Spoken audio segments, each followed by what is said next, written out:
Well, good evening, ladies and gentlemen. How we doing? Breaking Spectre here for another edition of Midnight Rider. Good to have you aboard. Tonight on the broadcast, as I had alluded to on Broadcast Pass, going to get into a little bit of a book read here tonight. I had thrown up a couple options in that. Alexis de Tocqueville's Democracy in America versus Ayn Rand and The Virtue of Selfishness. And the votes were pretty split, so I figured out what the heck, I'll just go ahead and do the old Virtue of Selfishness. We'll knock that one out, see how that compares to what's going on here today as events unfold, and we'll give it a go. So that's exactly what we're going to do here tonight. So that being said, I'll see you back here on the other side.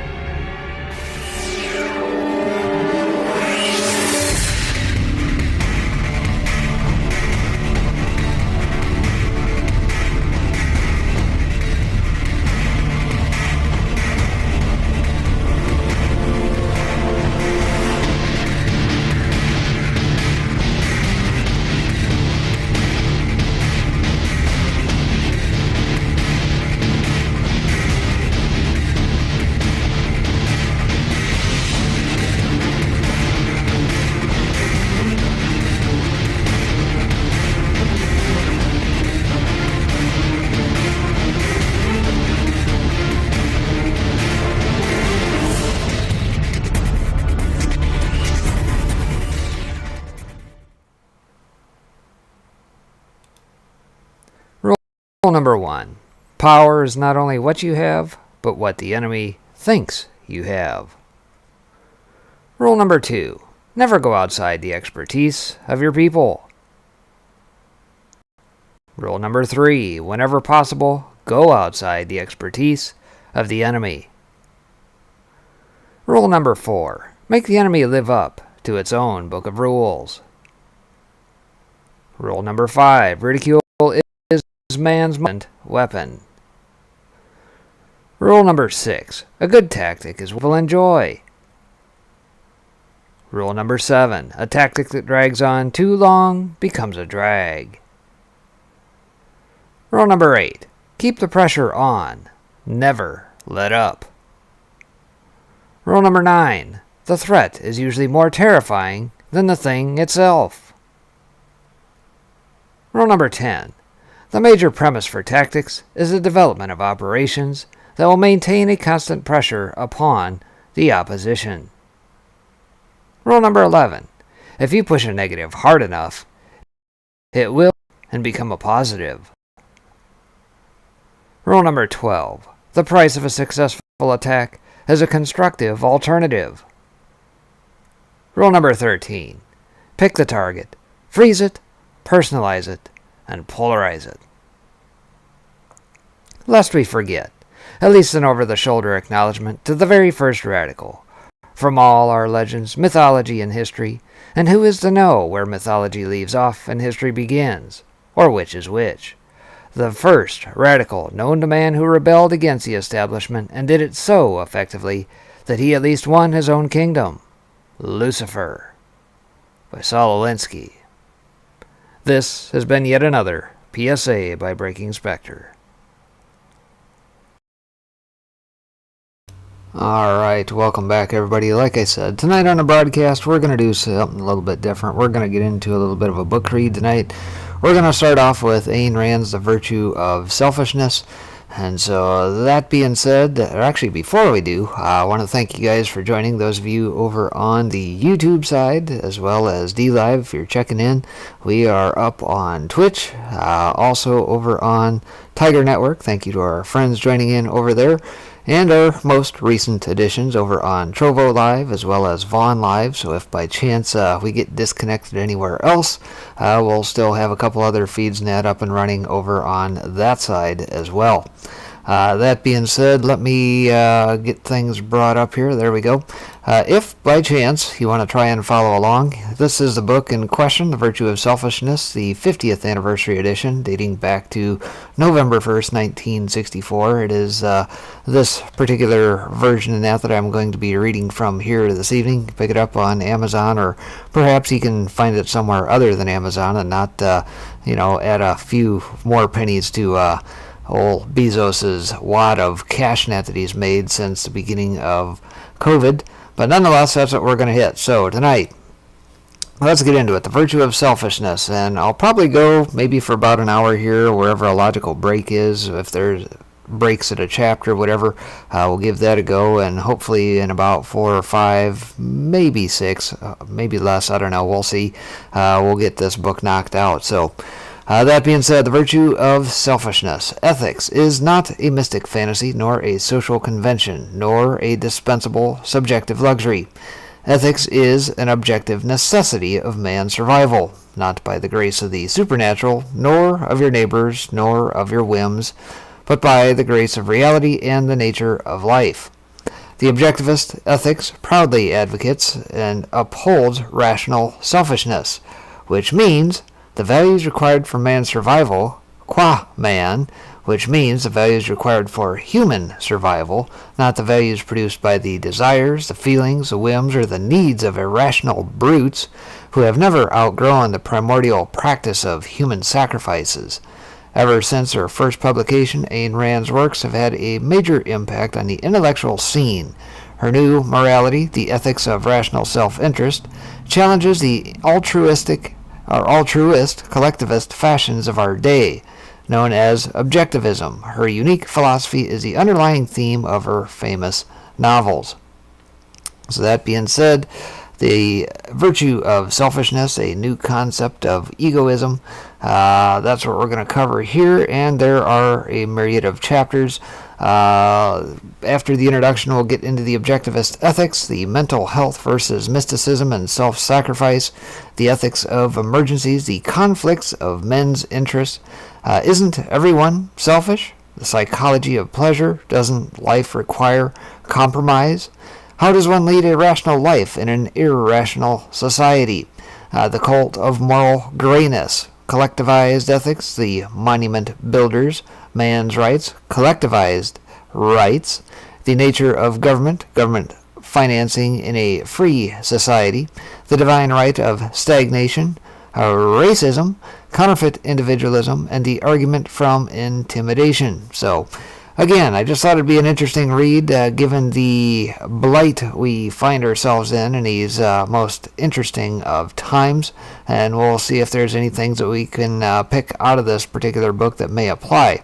So I may stop along the way and pontificate a little bit. Open up your thoughts. So, introduction. The title of this book may evoke the kind of question that I hear once in a while. Why do you use the word selfishness to denote virtuous qualities of character, when that word antagonizes so many people to whom it does not mean the things you mean? To those who ask it, my answer is, for the reason that makes you afraid of it. But there are others who would not ask that question, sensing the moral cowardice it implies, yet who are unable to formulate my actual reason or to identify the profound moral issue involved. It is to them that I will give a more explicit answer. It is not a mere semantic issue, nor a matter of arbitrary choice. The meaning ascribed in popular usage to the word selfishness is not merely wrong. It represents a devastating intellectual package deal, which is responsible, more than any other single factor, for the arrested moral development of mankind. In popular usage, the word selfishness is a synonym of evil. The image it conjures is of a murderous brute who tramples over piles of corpses to achieve his own ends, who cares for no living being and pursues nothing but the gratification of the mindless whims of any immediate moment. Yet the exact meaning and dictionary definition of the word selfishness is concern with one's own interests. This concept does not include a moral evaluation. It does not tell us whether concern with one's own interests is good or evil. nor does it tell us what constitutes man's actual interests. It is the task of ethics to answer such questions. The ethics of altruism has created the image of the brute as its answer in order to make men accept two inhuman tenets. A, that any concern with one's own interests is evil, regardless of what those or these interests might be, and B, that the brute's activities are in fact to one's own interest, which altruism enjoins man to renounce for the sake of his neighbors. For a view of the nature of altruism, its consequences, and the enormity of the moral corruption it perpetrates, I shall refer you to Atlas Shrugged, or to any of today's newspaper headlines. What concerns us here is altruism's default in the field of ethical theory. There are two moral questions which altruism lumps together into one package deal. One, what are values? Two, who should be the beneficiary of values? Altruism substitutes the second for the first. It evades the task of defining a code of moral values, thus leaving man, in fact, without moral guidance. Altruism declares that any action taken for the benefit of others is good, and any action taken for one's own benefit is evil. Thus, the beneficiary of any action is only the criterion of moral value, and so long as that beneficiary is anybody other than oneself, anything goes. Hence, the appalling immorality, the chronic injustice, the grotesque double standards, the insoluble conflicts and contradictions that have characterized human relationships and human societies throughout history, under all the variants of the altruist ethics. Observe the indecency of what passes for moral judgments today. An industrialist who produces a fortune and a gangster who robs a bank are regarded as equally immoral, since they both sought wealth for their own selfish benefit. A young man who gives up his career in order to support his parents and never rises beyond the rank of grocery clerk is regarded as morally superior to the young man who endures an excruciating struggle and achieves his personal ambition. A dictator is regarded as moral, since the unspeakable atrocities he committed were intended to benefit, quote-unquote, the people, not himself. Observe what this beneficiary criterion of morality does to a man's life. The first thing he learns is that morality is his enemy. He has nothing to gain from it. He can only lose. Self-inflicted loss, self-inflicted pain, and the gray, debilitating pall of an incomprehensible duty is all that he can expect. He may hope that others might occasionally sacrifice themselves for his benefit, as he grudgingly sacrifices himself for theirs.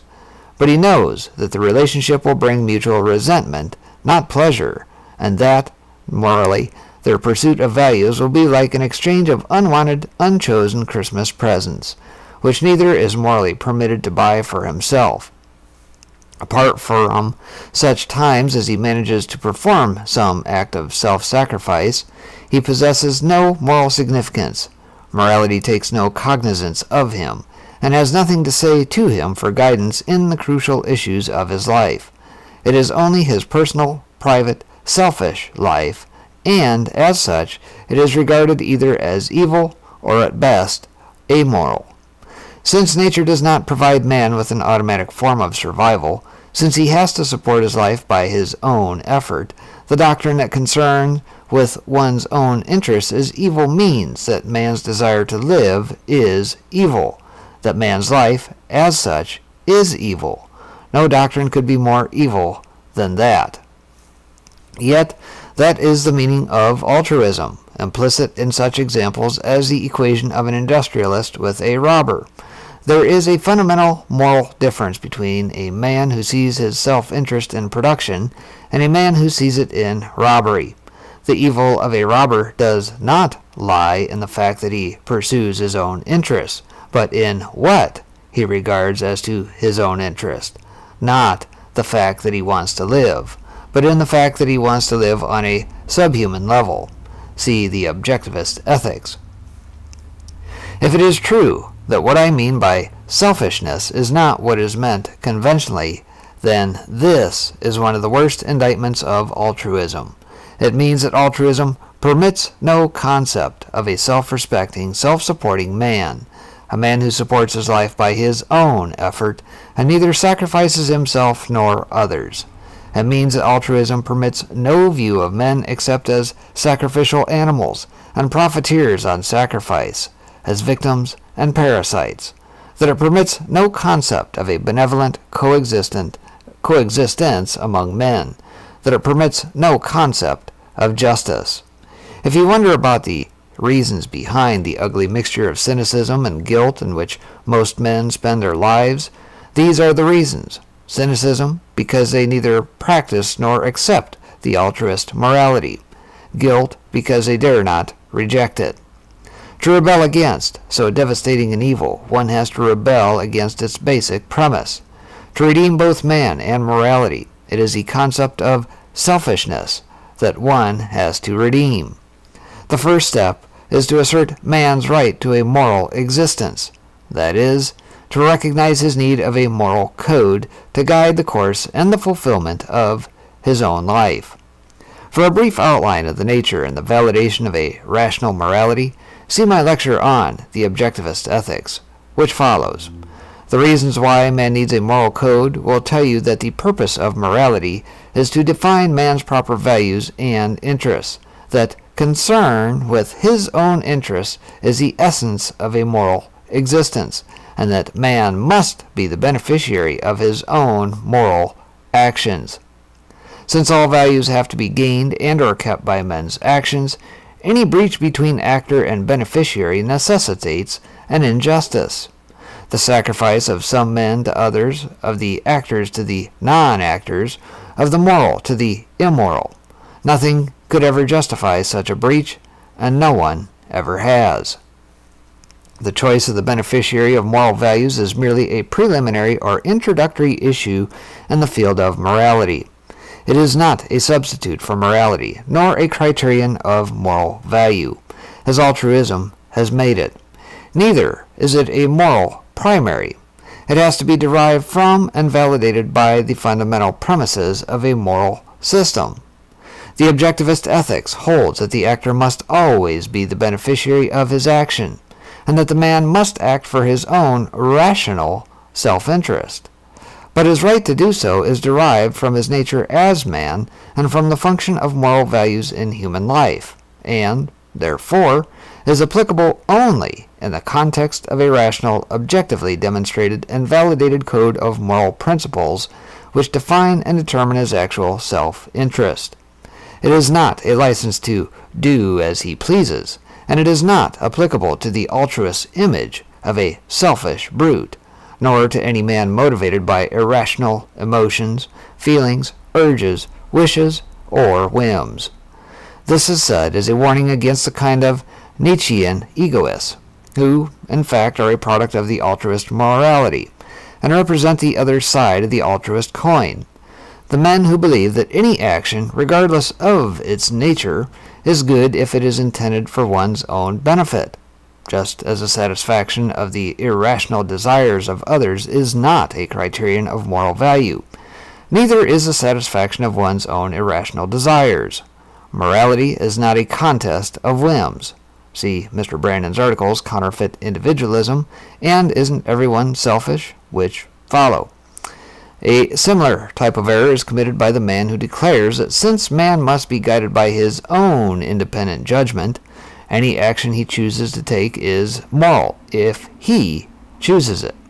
One's own independent judgment is the means by which one must choose one's actions, but it is not a moral criterion, nor a moral validation. Only reference to a demonstrable principle can validate one's choices. Just as man cannot survive by any random means, but must discover and practice the principles which his survival requires, so man's self-interest cannot be determined by blind desires or random whims, but must be discovered and achieved by the guidance of rational principles. This is why the objectivist ethics is a morality of rational self-interest, or of rational selfishness. Since selfishness is concerned with one's own interests, the objectivist ethics uses that concept in its exact and purest sense. It is not a concept that one can surrender to man's enemies, nor to the unthinking misconceptions, distortions, prejudices, and fears of the ignorant and the irrational. The attack on selfishness is an attack on man's self-esteem. To surrender one is to surrender the other. Now, a word about the material in this book. With the exception of the lecture on ethics, it is a collection of essays that have appeared in the Objectivist Newsletter, a monthly journal of ideas edited and published by Nathaniel Brandon and myself. The newsletter deals with the application of the philosophy of objectivism to the issues and problems of today's culture, more specifically with that intermediary level of intellectual concern which lies between philosophical abstractions and the journalistic concretes of day-by-day existence. Its purpose is to provide its readers with a consistent philosophical frame of reference. This collection is not a systematic discussion of ethics, but a series of essays on those ethical subjects which needed clarification in today's context or which had been most confused by altruism's influence. You may observe that the titles of some of the essays are in the form of a question. These come from our intellectual ammunition department that answers questions sent in by our readers. And that was Ayn Rand from New York, September 1964. P.S. Nathaniel Brandon is no longer associated with me, with my philosophy, or with the Objectivist, formerly the Objectivist Newsletter from 1970, the update there. So, getting into it, the first essay is called The Objectivist Ethics by Ayn Rand. That'll be Chapter 1. And let's get into it. It says, since I am to speak on the Objectivist Ethics, I shall begin by quoting its best representative, John Galt, in Atlas Shrugged. Through centuries of scourges and disasters brought about by your code of morality, you have cried that your code had been broken, that the scourges were punishment for breaking it, that men were too weak and too selfish to spill all the blood it required. You damned man, you damned existence, you damned this earth, but never dared to question your code. You went on crying that your code was noble, but human nature was not good enough to practice it. And no one rose to ask the question, good? By what standard? You wanted to know John Galt's identity. I am the man who has asked that question. Yes, this is an age of moral crisis. Your moral code has reached its climax, the blind alley at the end of its course. And if you wish to go on living, what you now need is not to return to morality, but to discover it. What is morality, or ethics? It is a code of values to guide man's choices and actions, the choices and actions that determine the purpose and the course of his life. Ethics is a science, deals with discovering and defining such a code. The first question that has to be answered as a precondition of any attempt to define, to judge, or to accept any specific system of ethics is, why does man need a code of values? Let me stress this. The first question is not, what particular code of values should man accept? The first question is, does man need values at all, and why? Is the concept of value, of good or evil, an arbitrary human invention, unrelated to, underived from, and unsupported by any facts of reality? Or is it based on a metaphysical fact, on an unalterable condition of man's existence? I use the word metaphysical to mean that which pertains to reality, to the nature of things, to existence. Does an arbitrary human convention or a mere custom decree that man must guide his actions by a set of principles? Or is there a fact of reality that demands it? Is ethics the province of whims, of personal emotions, social edicts, and mystic revelations? Or is it the province of reason? Is ethics a subjective luxury or an objective necessity? In the sorry record of the history of mankind's ethics, with a few rare and unsuccessful exceptions, Moralists have regarded ethics as a province of whims, that is, of the irrational. Some of them did so explicitly, by intention, others implicitly, by default. A whim is a desire experienced by a person who does not know and does not care to discover its cause. No philosopher has given a rational, objectively demonstrable, scientific answer to the question of why man needs a code of values. So long as that question remained unanswered, no rational, scientific, objective code of ethics could be discovered or defined. The greatest of all philosophers, Aristotle, did not regard ethics as an exact science. He based his ethical system on observations of what the noble and wise men of his time chose to do, leaving unanswered the question of why they chose to do it and why he evaluated them as noble and wise. Most philosophers took the existence of ethics for granted, as a given, as a historical fact, and were not concerned with discovering its metaphysical cause or objective validation. Many of them attempted to break the traditional monopoly of mysticism in the field of ethics and, allegedly, to define a rational, scientific, non-religious morality. But their attempts consisted of trying to justify them on social grounds, merely substituting society for God. The avowed mystics held the arbitrary, unaccountable will of God as the standard of the good and as the validation of their ethics. The neo-mystics replaced it with the good of society, thus collapsing into the circularity of a definition such as the standard of the good is what of that which is good for society. This meant, in logic, and today in worldwide practice, that society stands above any principles of ethics, since it is the source, standard, and criterion of ethics, since the good is whatever it wills, whatever it happens to assert as its own welfare and pleasure. This meant that society may do anything it pleases, since the good is whatever it chooses to do because it chooses to do it. And since there is no such entity as society, since society is only a number of individual men, this meant that some men, the majority or any gang that claims to be its spokesman, are ethically entitled to pursue any whims or any atrocities they desire to pursue, while other men are ethically obliged to spend their lives in the service of that gang's desires.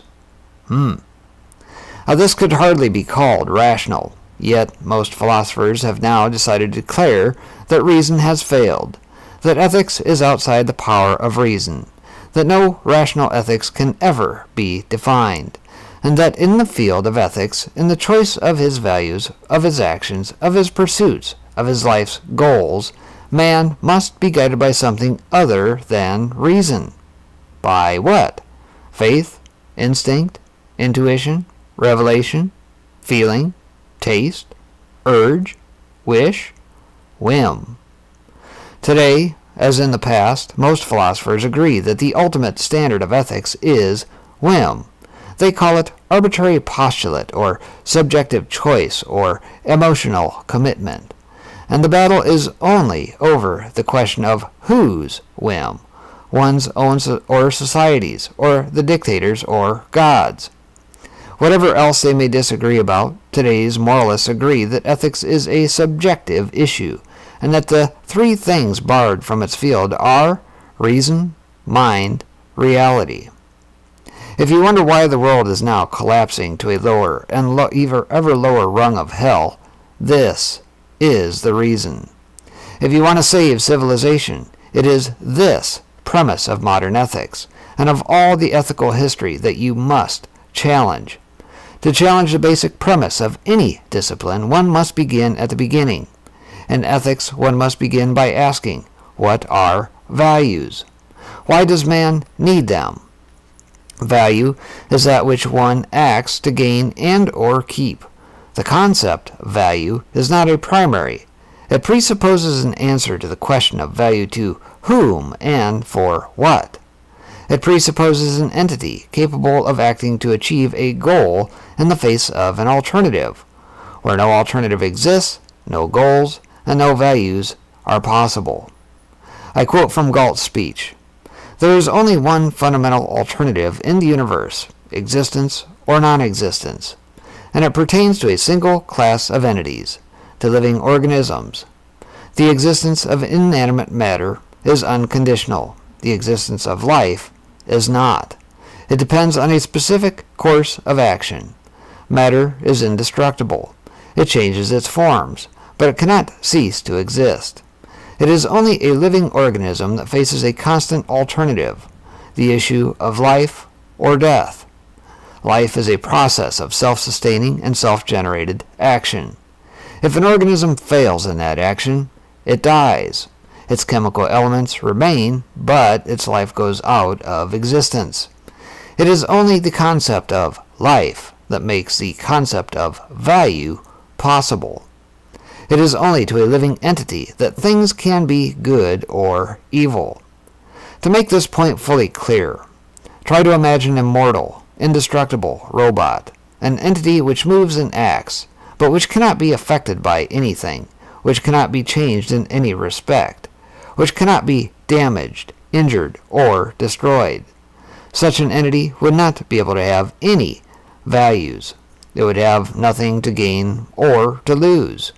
It could not regard anything as for or against it, as serving or threatening its welfare, as fulfilling or frustrating its interests.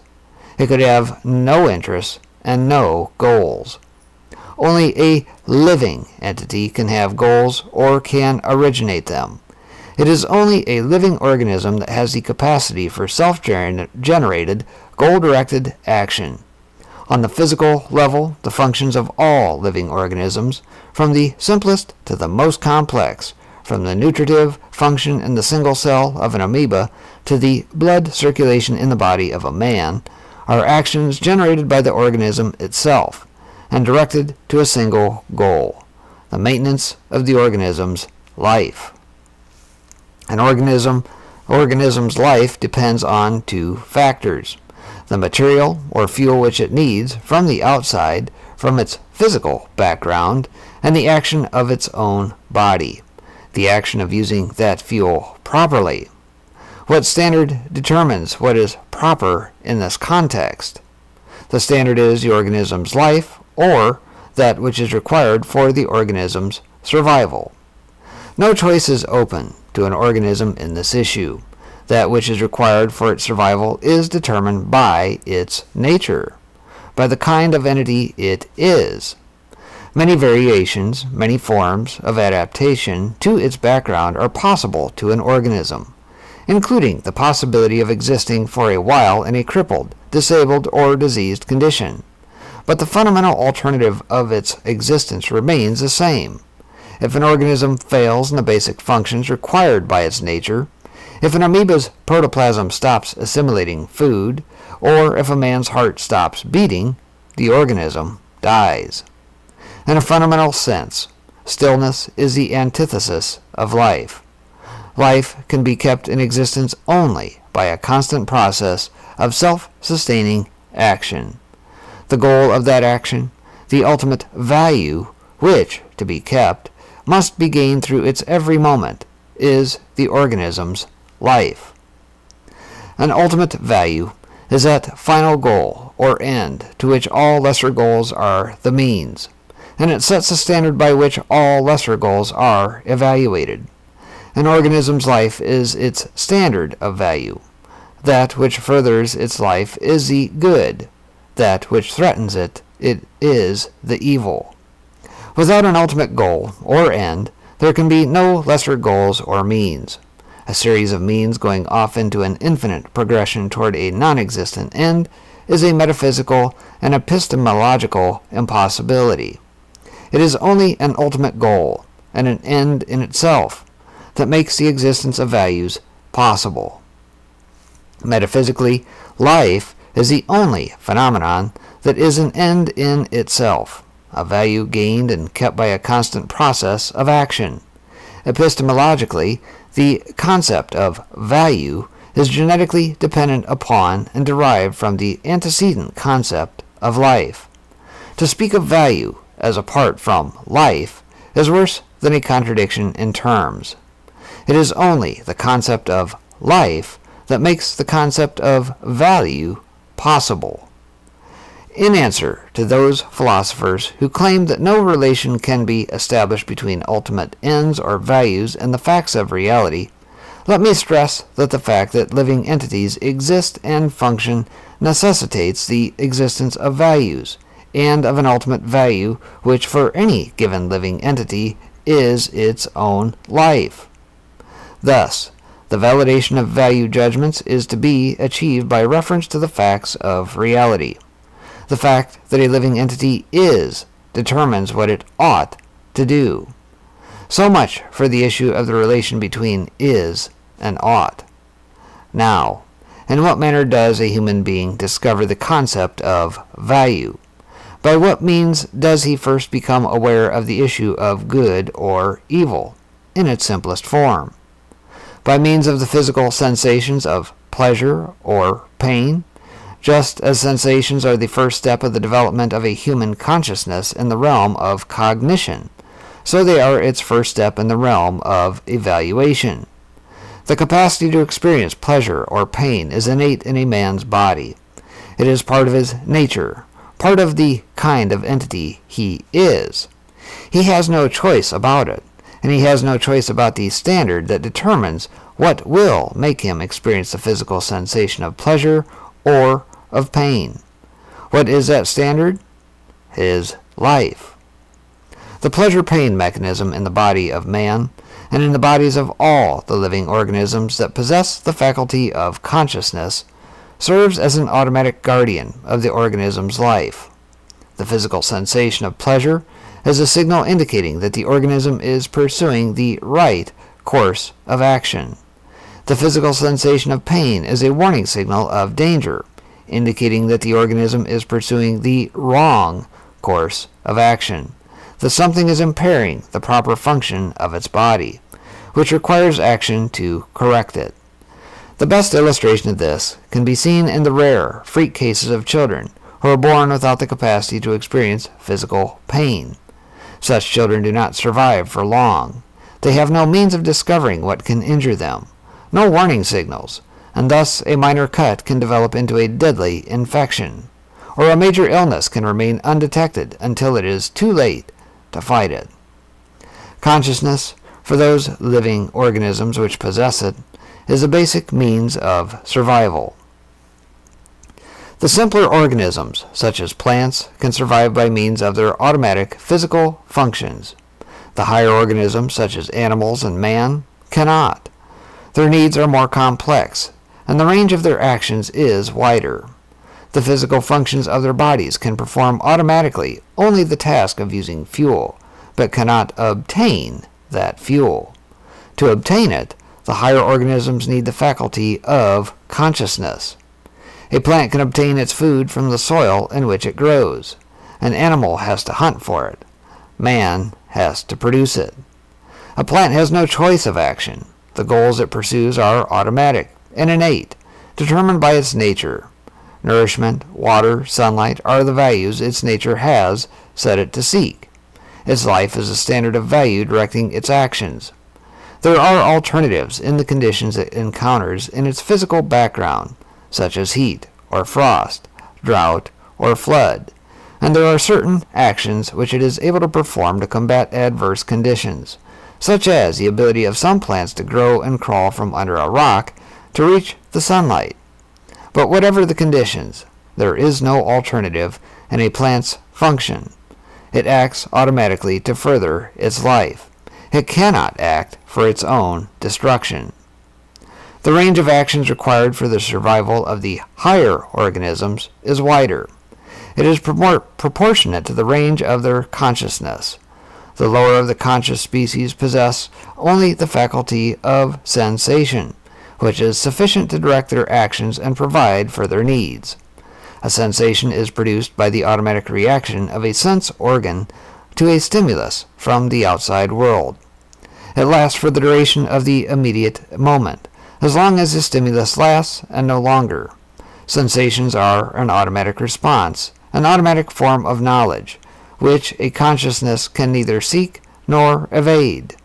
An organism that possesses only the faculty of sensation is guided by the pleasure-pain mechanism of its body.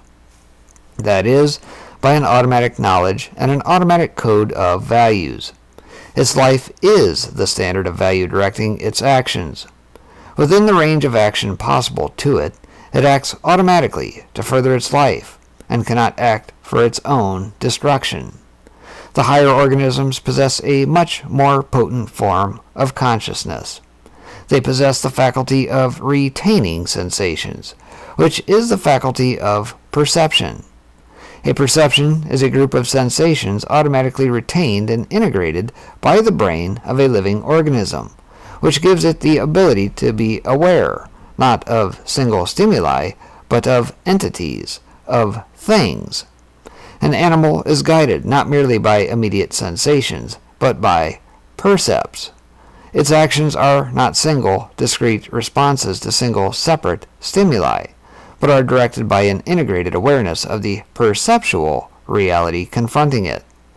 It is able to grasp the perceptual concretes immediately present, and it is able to form automatic perceptual associations, but it can go no further. It is able to learn certain skills to deal with specific situations, such as hunting or hiding, which the parents of the higher animals teach their young. But an animal has no choice in the knowledge and the skills that it acquires. It can only repeat them generation after generation. And an animal has no choice in the standard of value directing its actions. Its senses provide it with an automatic code of values, an automatic knowledge of what is good for it or evil, what benefits or endangers its life. An animal has no power to extend its knowledge or to evade it. In situations for which its knowledge is inadequate, it perishes, as, for instance, an animal that stands paralyzed on the track of a railroad and the path of a speeding train. But so long as it lives, an animal acts on its knowledge, with automatic safety and no power of choice. It cannot suspend its own consciousness. It cannot choose not to perceive. It cannot evade its own perceptions. It cannot ignore its own good. It cannot decide to choose the evil and act as its own destroyer. Man has no automatic code of survival.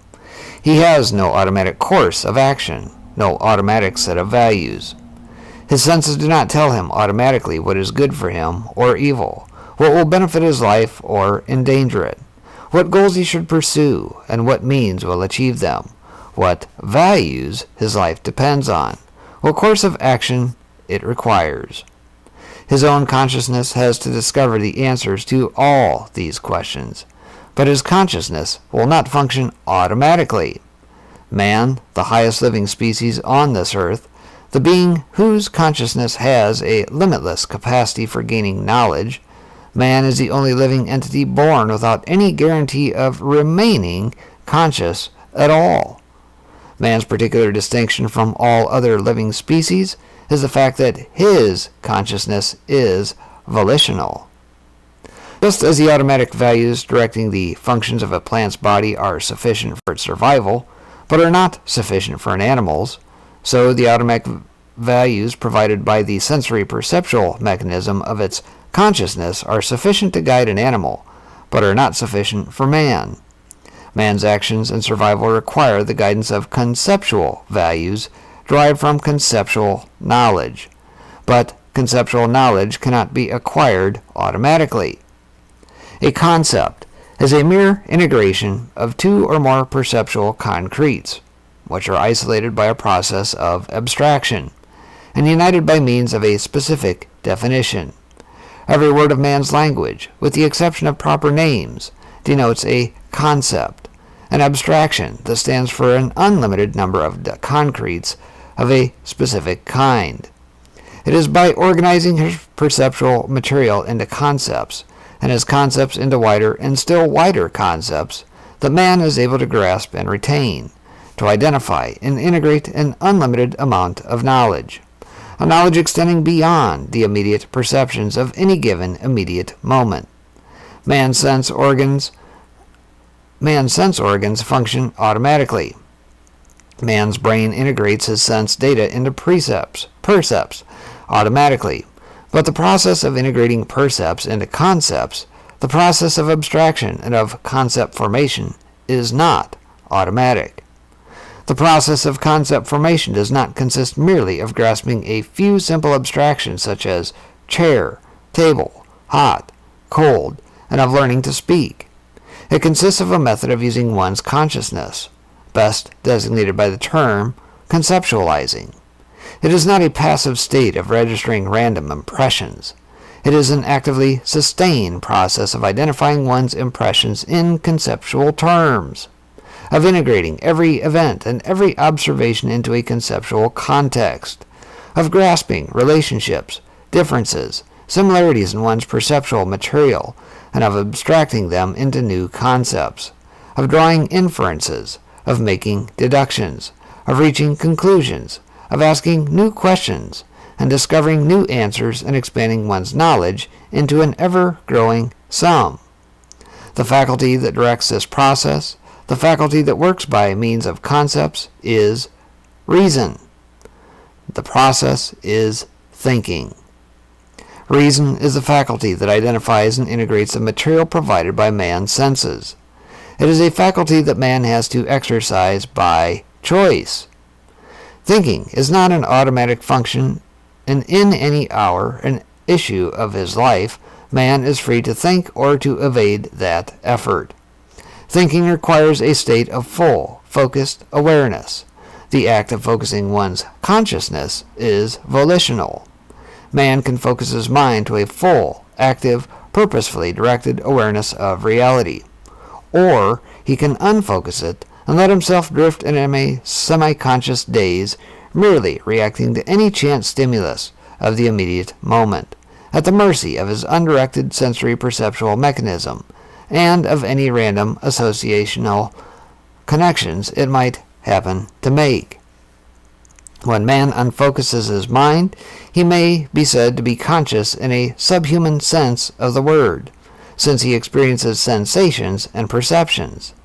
But in the sense of the word applicable to man, in the sense of a consciousness which is aware of reality and able to deal with it, a consciousness able to direct the actions and provide for the survival of a human being, an unfocused mind is not conscious.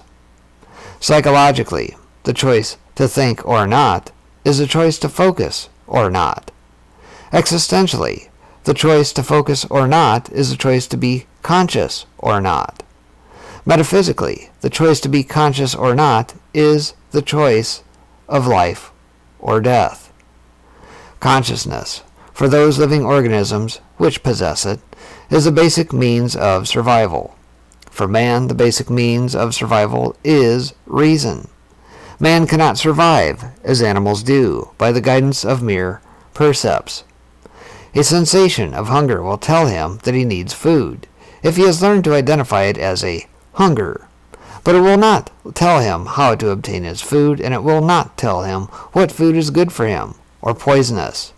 He cannot provide for his simplest physical needs without a process of thought.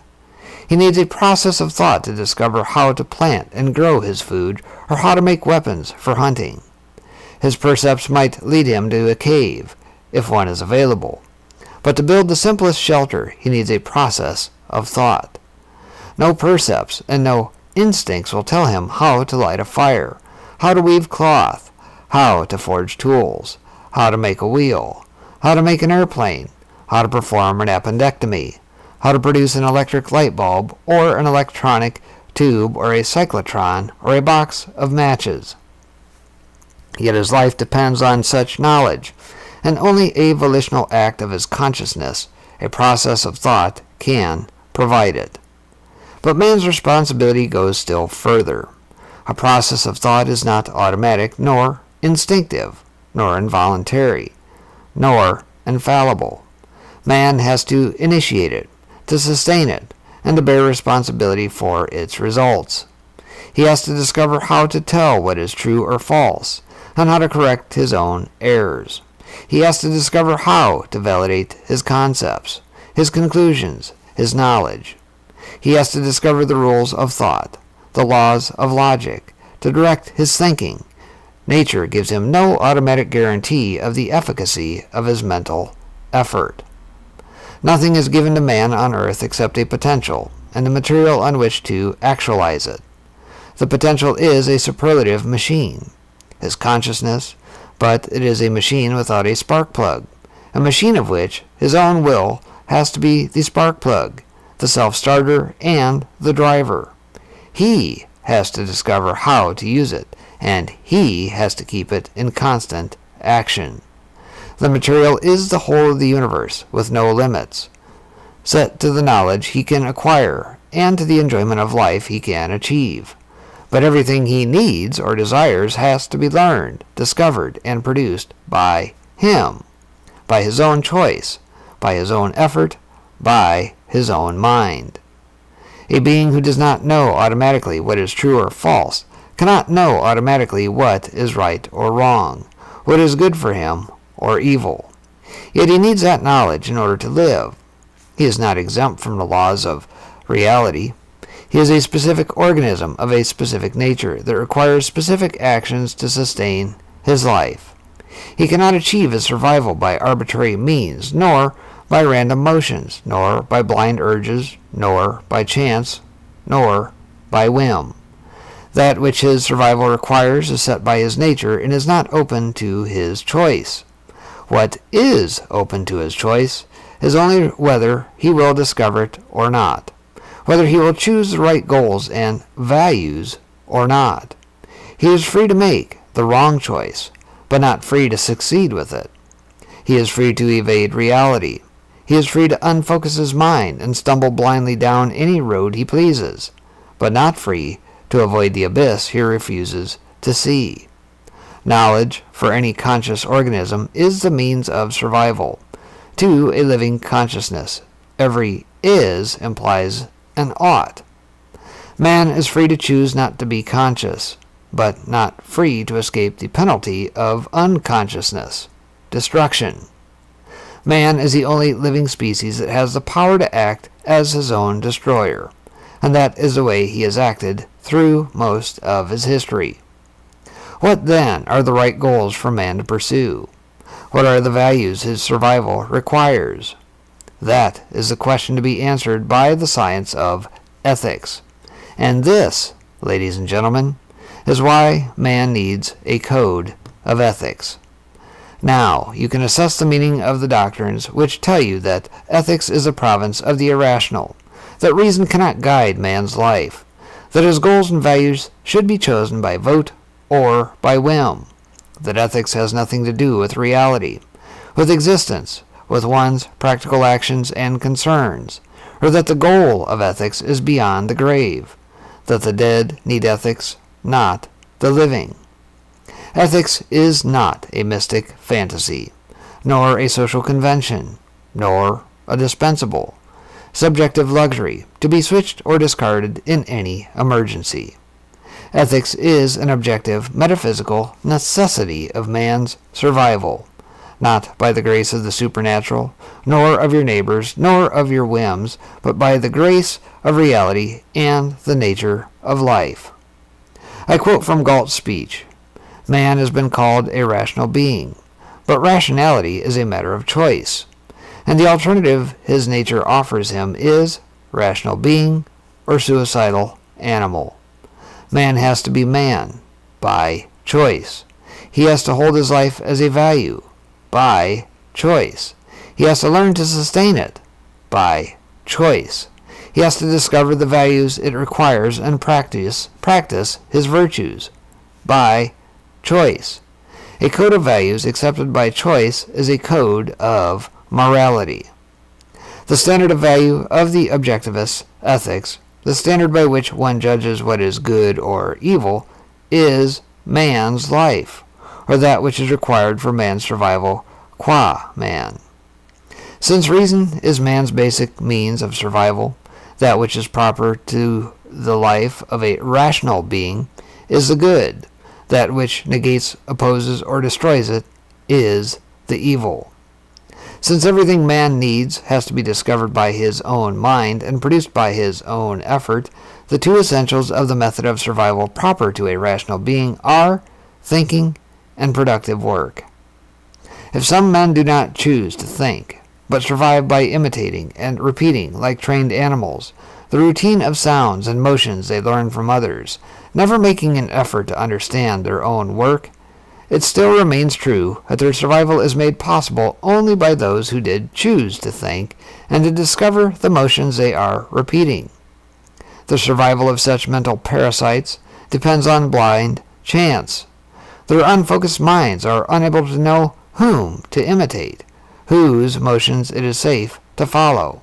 They are the men who march into the abyss, trailing after any destroyer who promises them to assume the responsibility they evade, the responsibility of being conscious. If some men attempt to survive by means of brute force or fraud, by looting, robbing, cheating, or enslaving the men who produce, it still remains true that their survival is made possible only by their victims, only by the men who choose to think and to produce the goods which they, the looters, are seizing. Such looters are parasites incapable of survival, who exist by destroying those who are capable, those who are pursuing a course of action proper to man. The men who attempt to survive, not by means of reason, but by means of force, are attempting to survive by the method of animals. But just as animals would not be able to survive by attempting the method of plants, by rejecting locomotion and waiting for the soil to feed them, so men cannot survive by attempting the methods of animals, by rejecting reason, and counting on productive men to serve as their prey. Such looters may achieve their goals for the range of a moment, at the price of destruction, the destruction of their victims and their own. As evidence, I offer you any criminal or any dictatorship. Man cannot survive, like an animal, by acting on the range of the moment. An animal's life consists of a series of separate cycles, repeated over and over again, such as a cycle of breeding its young, or of storing food for the winter. An animal's consciousness cannot integrate its entire lifespan. It can carry just so far. Then the animal has to begin the cycle all over again, with no connection to the past. Man's life is a continuous whole, for good or evil. Every day, year, and decade of his life holds the sum of all the days behind him. He can alter his choices. He is free to change the direction of his course. He is even free, in many cases, to atone for the consequences of his past. But he is not free to escape them, nor to live his life with impunity on the range of the moment, like an animal, a playboy, or a thug. If he is to succeed at the task of survival, if his actions are not to be aimed at his own destruction, man has to choose his course, his goals, his values in the context and terms of a lifetime. No sensations, percepts, urges, or instincts can do it. Only a mind can. Such is the meaning of the definition, that which is required for man's survival, qua man. It does not mean a momentary or a merely physical survival. It does not mean the momentary physical survival of a mindless brute, waiting for another brute to crush his skull. It does not mean the momentary physical survival of a crawling aggregate of muscles, who is willing to accept any terms, obey any thug, and surrender any values for the sake of what is known as survival at any price, which may or may not last a week or a year. Man's survival, qua man, means the terms, methods, conditions, and goals required for the survival of a rational being through the whole of his lifespan, and all those aspects of existence which are open to his choice. Man cannot survive as anything but man. He can abandon his means of survival, his mind. He can turn himself into a subhuman creature, and he can turn his life into a brief span of agony, just as his body can exist for a while in the process of disintegration by disease. But he cannot succeed as a subhuman in achieving anything but the subhuman, as the ugly horror of the anti-rational periods of mankind's history can demonstrate. Man has to be man by choice, and it is the task of ethics to teach him how to live like man. The objectivist ethics holds man's life as a standard of value, and his own life as the ethical purpose of every individual man. The difference between standard and purpose in this context is as follows. A standard is an abstract principle that serves as a measurement or gauge to guide a man's choices in the achievement of a concrete, specific purpose. That which is required for the survival of man, qua man, is an abstract principle that applies to every individual man. The task of applying this principle to a concrete, specific purpose, the purpose of living a life proper to a rational being, belongs to every individual man, and the life he has to live is his own. Man must choose his actions, values, and goals by the standard of which is proper to man, in order to achieve, maintain, fulfill, and enjoy that ultimate value, that end in itself, which is his own life. Value is that which one acts to gain and or keep. Virtue is the act by which one gains and or keeps it. The three cardinal values of the objectivist ethics, the three values which, together, are the means to and the realization of one's ultimate value, one's own life, are reason, purpose, self-esteem, with their three corresponding virtues, rationality, productiveness, pride.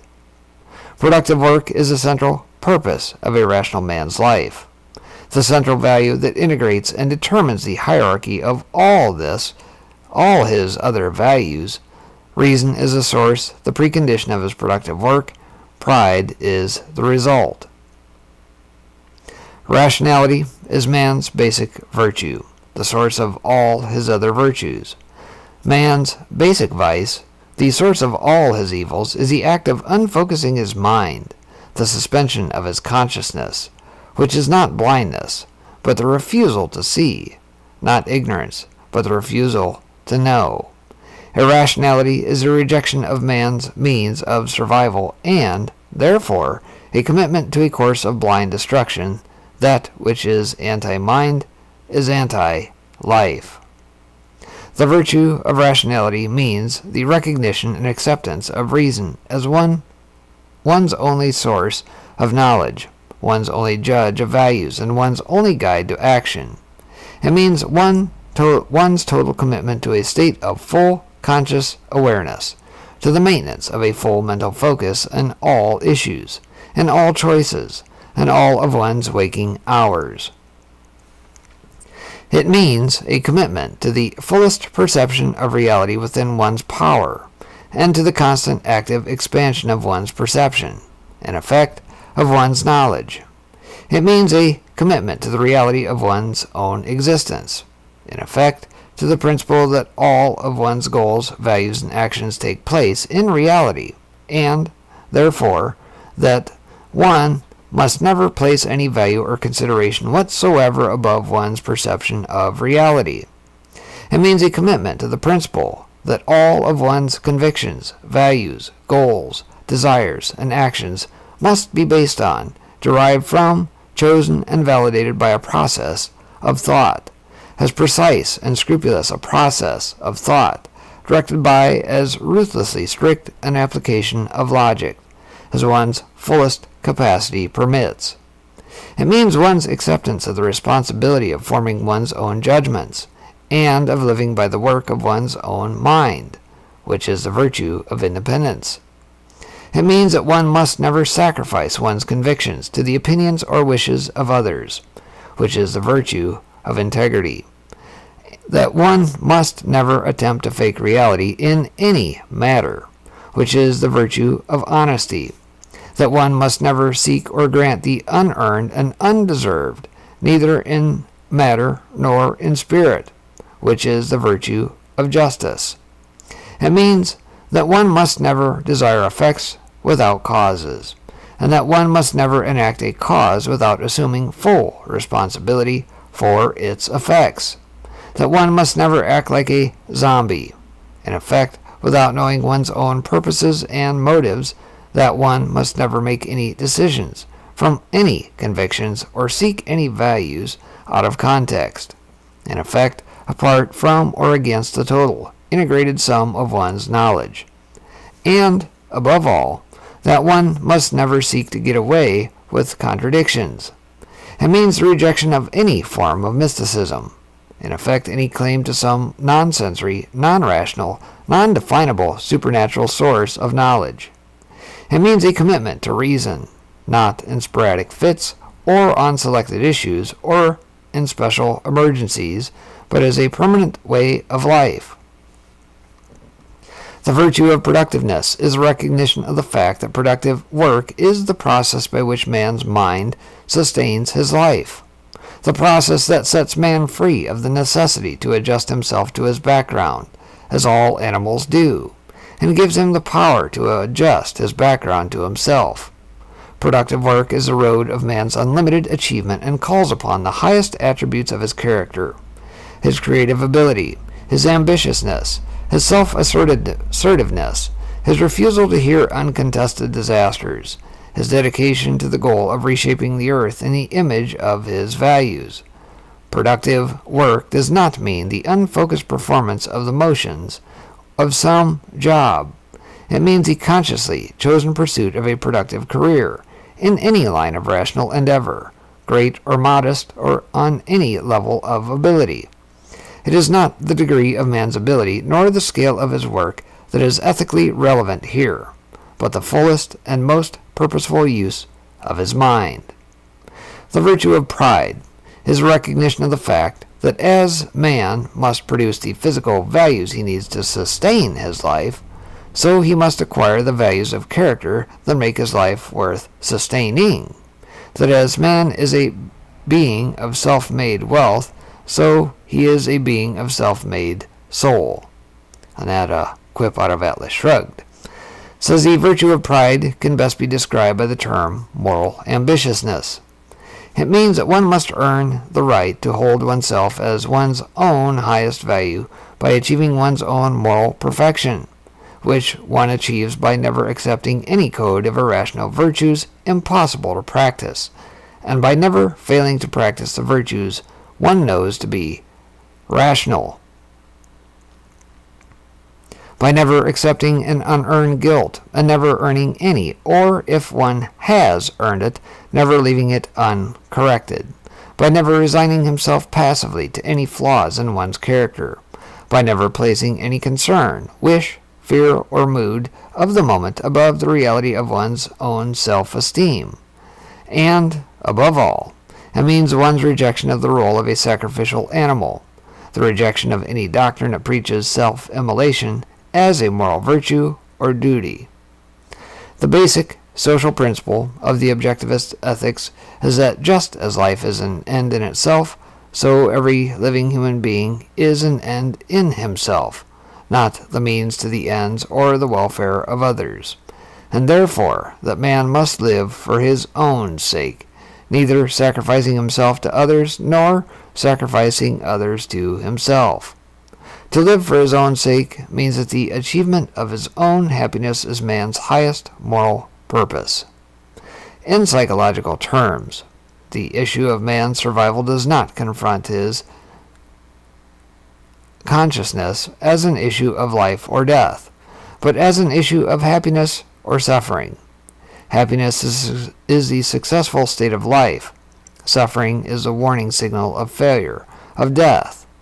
Just as a pleasure-pain mechanism of man's body is an automatic indicator of his body's welfare or injury, a barometer of its basic alternative, life or death, so the emotional mechanism of man's consciousness is geared to perform the same function, as a barometer that registers the same alternative by means of two basic emotions, joy or suffering.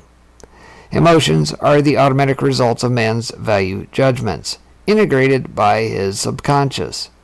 Emotions are estimates of that which furthers man's values or threatens them, that which is for him or against him, lightning calculators giving him the sum of his profit or loss.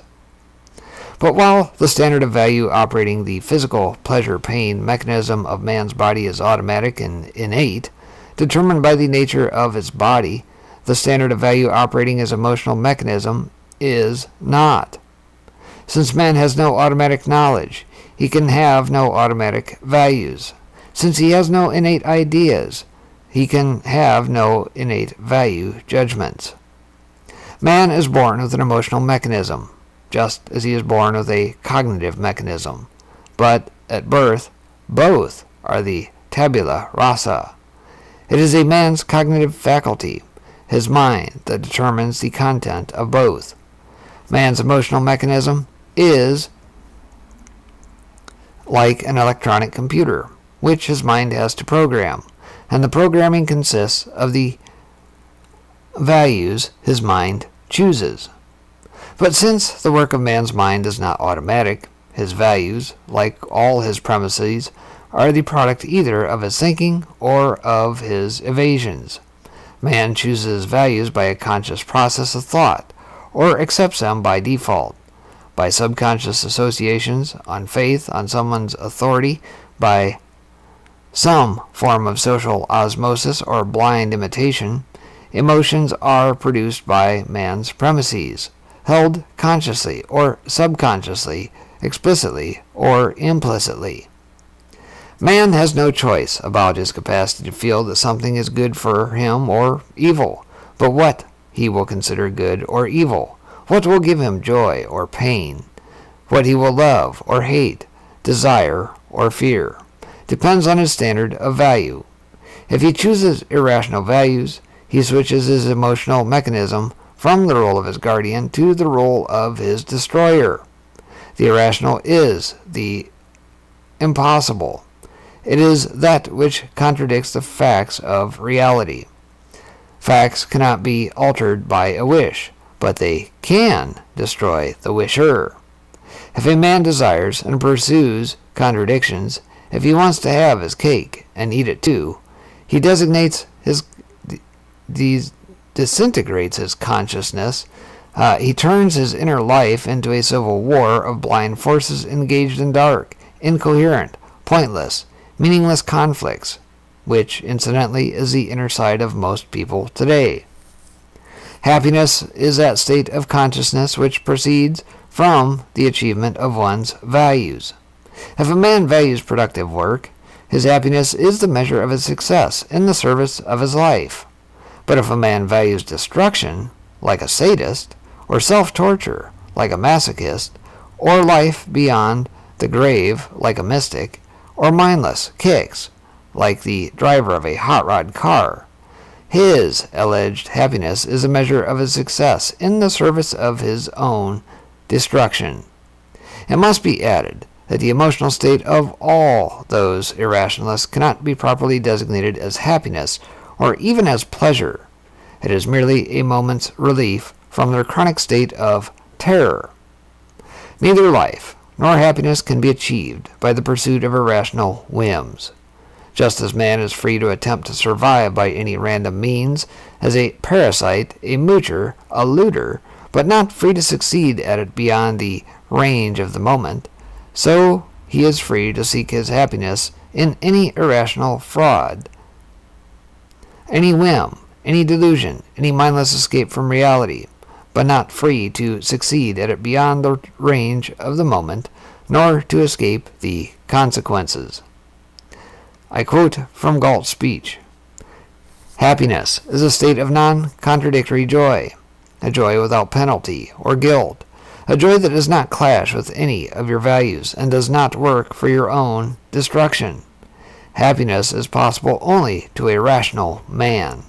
The man who desires nothing but rational goals, seeks nothing but rational values, and finds his joy in nothing but rational actions.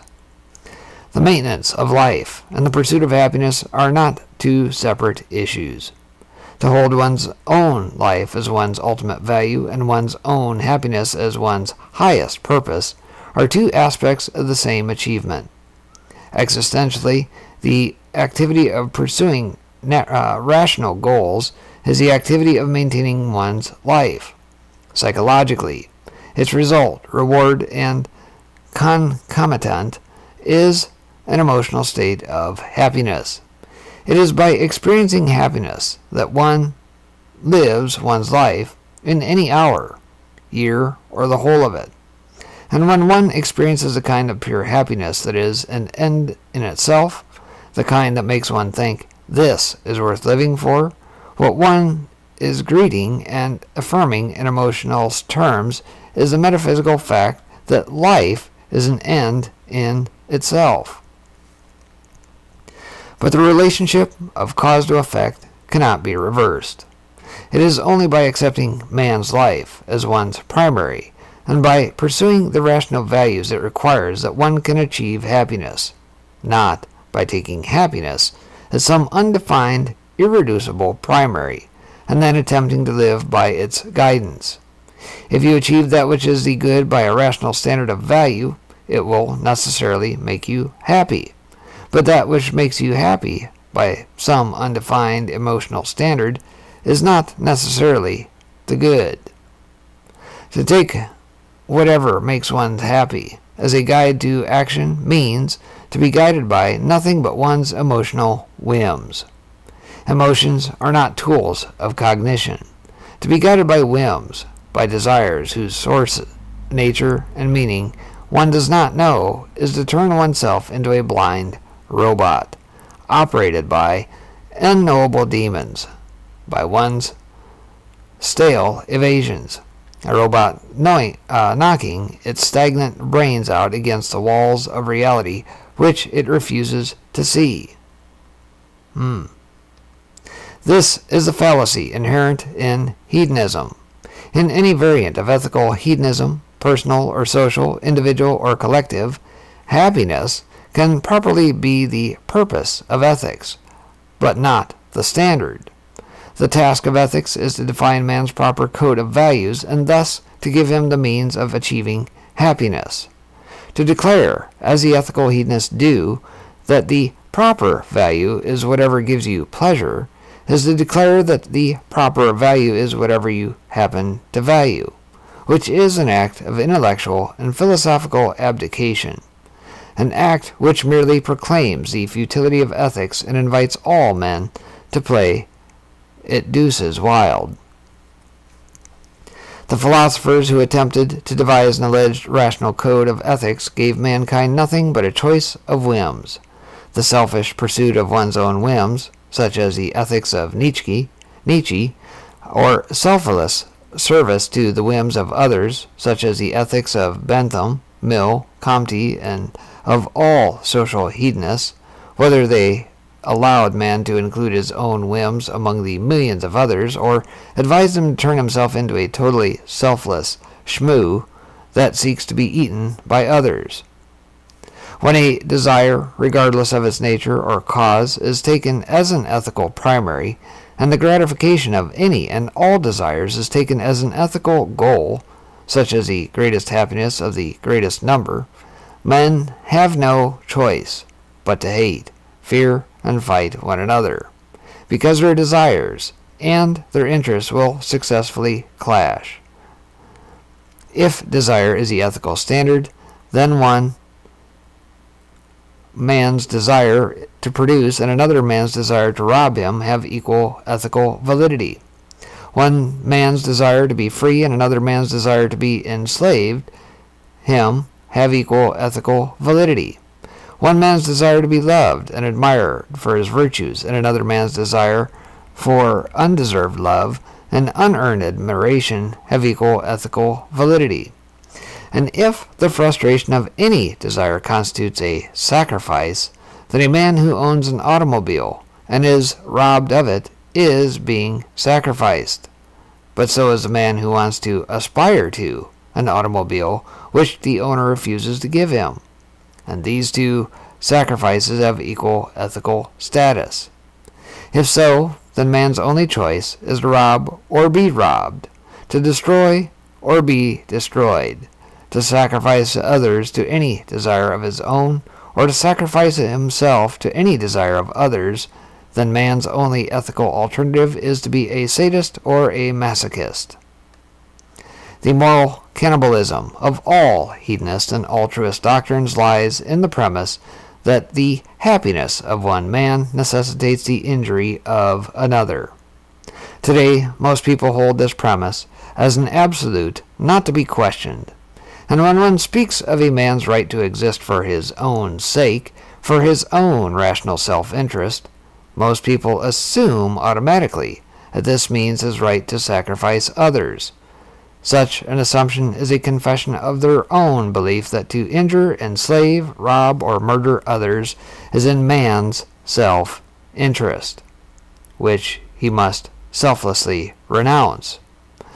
That the idea that man's self-interest can be served only by a non-sacrificial relationship with others has never occurred to those humanitarian apostles of unselfishness, who proclaim their desire to achieve the brotherhood of men. And it will not occur to them or to anyone so long as the concept rational is omitted from the context of values, desires, interest, self-interest, and ethics. The objectivist ethics proudly advocates and upholds rational selfishness, which means the values required for man's survival qua man, which means the values required for human survival, not the values produced by the desires, the emotions, the aspirations, the feelings, the whims, or the needs of irrational brutes, who have never outgrown the primordial practice of human sacrifices, have never discovered an industrial society, and can conceive of no self-interest but that of grabbing the loot of the moment.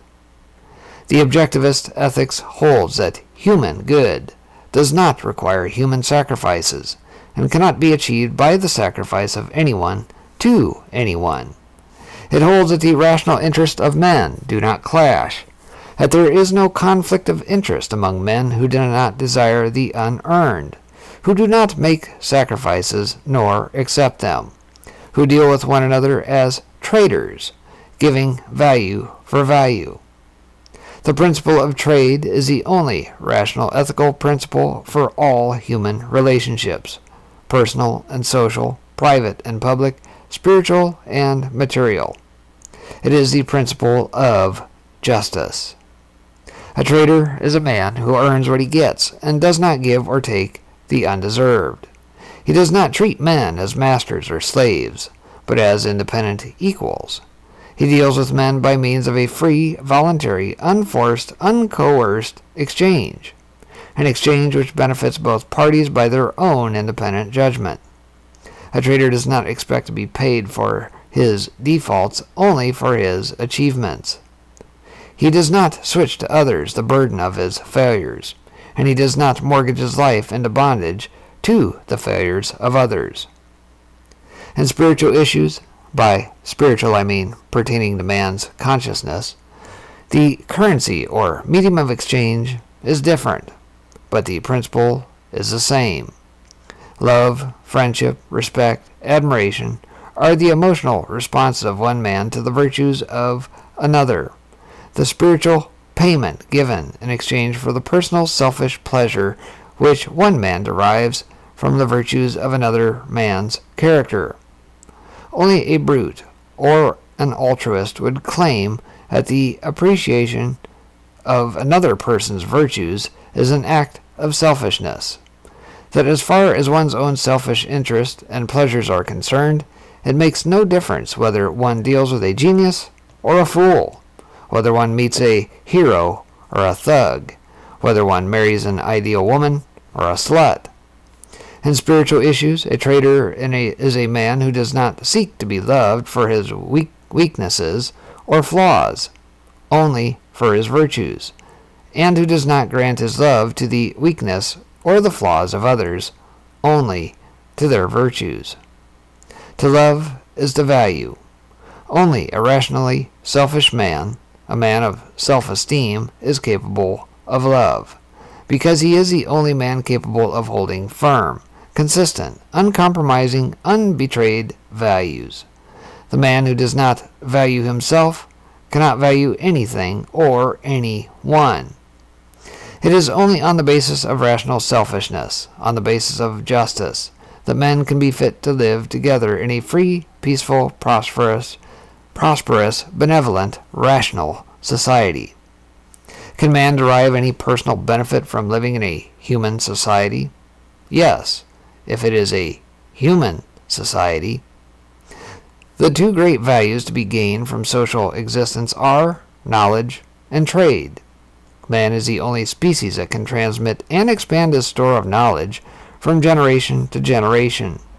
The knowledge potentially available to man is greater than any one man could begin to acquire in his own lifespan. Every man gains an incalculable benefit from the knowledge discovered by others. The second great benefit is the division of labor. It enables a man to devote his effort to a particular field of work, and to trade with others who specialize in other fields. This form of cooperation allows all men who take part in it to achieve a greater knowledge, skill, and productive return on their effort than they could achieve if each had to produce everything he needs on a desert island or on a self-sustaining farm. But these very benefits indicate, delimit, and define what kind of men can be of value to one another, and in what kind of society. Only rational, productive, independent men in a rational, productive, free society.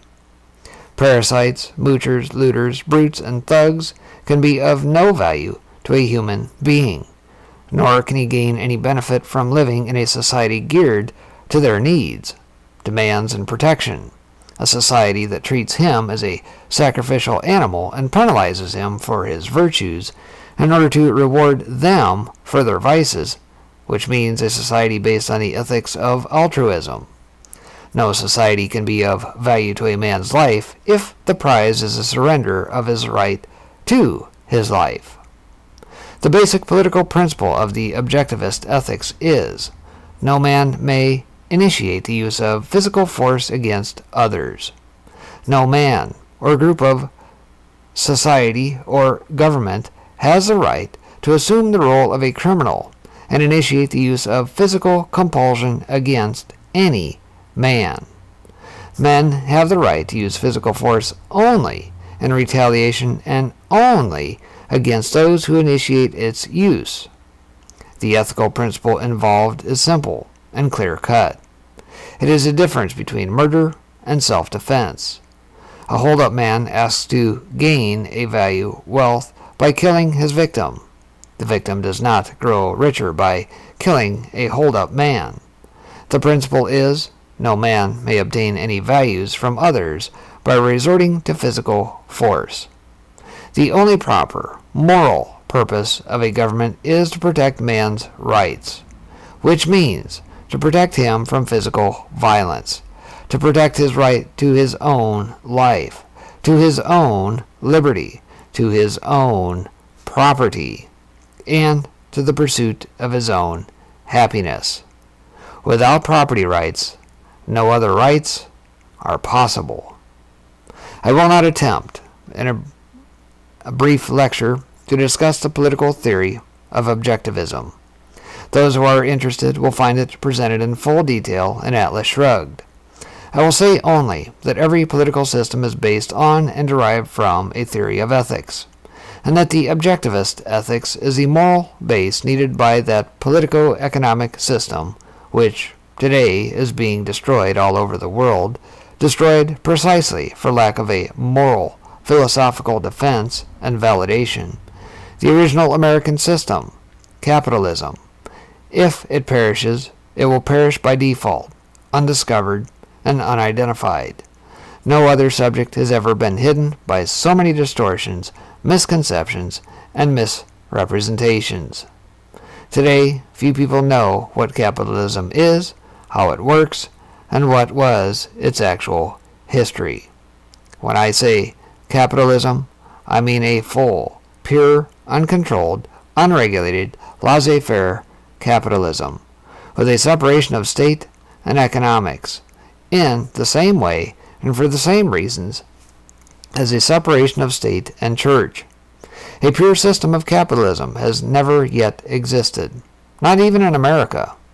Various degrees of government control had been undercutting and distorting it from the start. Capitalism is not the system of the past. It is a system of the future, if mankind is to have a future. For those who are interested in the history and the psychological causes of the philosopher's treason against capitalism, I will mention that I discuss them in the title essay of my book, For the New Intellectual. The present discussion has to be confined to the subject of ethics. I have presented the barest essentials of my system, but they are sufficient to indicate in what matter the objectivist ethics is the morality of life, as against the three major schools of ethical theory, the mystic, the social, the subjective, which have brought the world to its present state, and which represent the morality of death. These three schools differ only in their method of approach, not in their content. In content, they are merely variants of altruism. The ethical theory, which regards man as a sacrificial animal, which holds that man has no right to exist for his own sake, that service to others is the only justification of his existence, and that self-sacrifice is the highest moral duty, virtue, and value. The differences occur only over the question of who is to be sacrificed to whom. Altruism holds death as its ultimate goal and standard of value, and it is logical that renunciation, resignation, self-denial, and every other form of suffering, including self-destruction, are the virtues it advocates.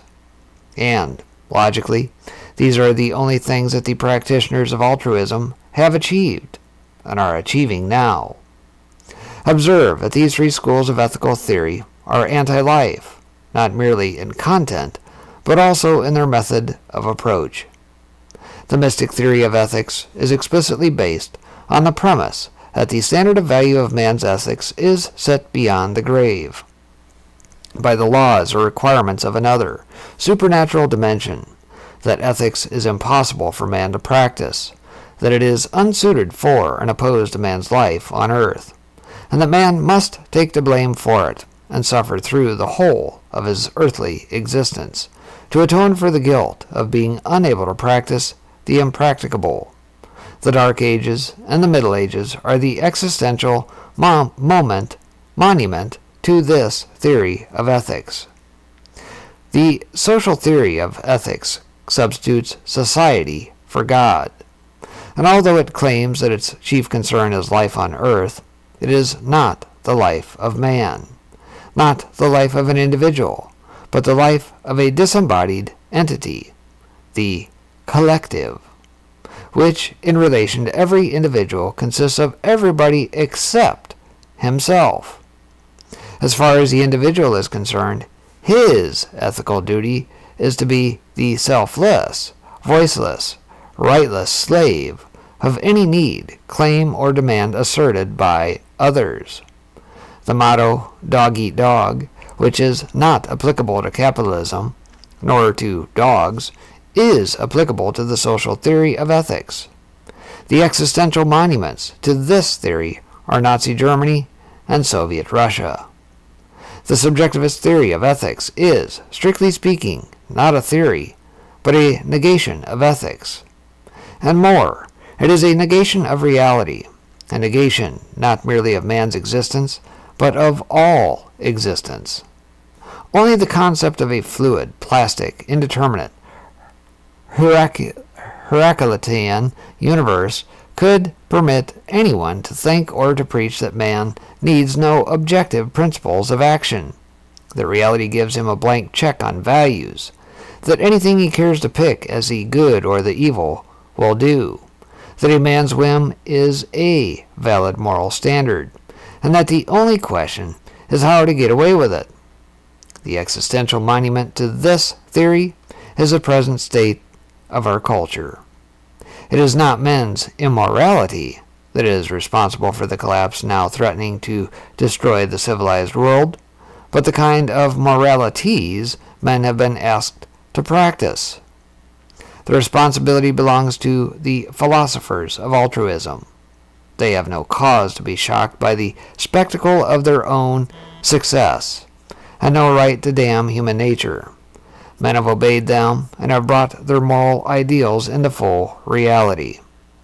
It is philosophy that sets men's goals and determines their course.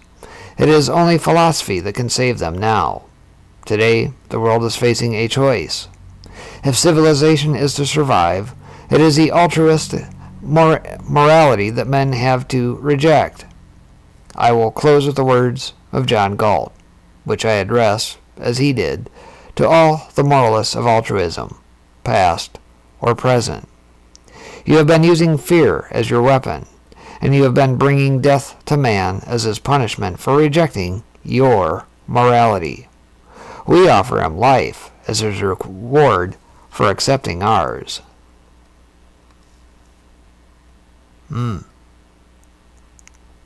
There we go. Chapter 1. That took a lot longer to get through than I thought it was going to take, but nonetheless, there it is.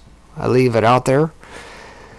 And I think that's probably a pretty good stopping spot for tonight. We'll pick up on Chapter 2 in a later broadcast here, probably in the next few days. But definitely lots to ponder in there. A lot of interesting things to think about. I do agree with the sentiment of capitalism. We have never really known capitalism in this country. Why? Because we've always had intervention by government and everybody else sticking their hands in the pot. And a lot of the things that were written about the destruction of society, this again being penned back in the 60s, well, guess what?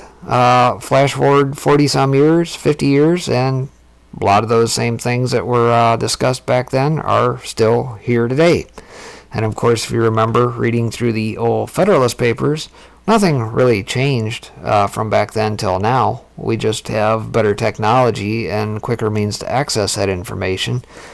And even as God says, there is absolutely nothing new under the sun. So, that's where I'll leave it here for tonight. And again, we'll pick this up here in a subsequent broadcast. But good read, nonetheless. And hopefully you'll stick around, share this with friends, family, whoever. Wish to learn a little bit of some Ayn Rand here. And we'll give it a go again soon. So that's going to do it. Take care. God bless as always. And we will see you back on the next one. Take care.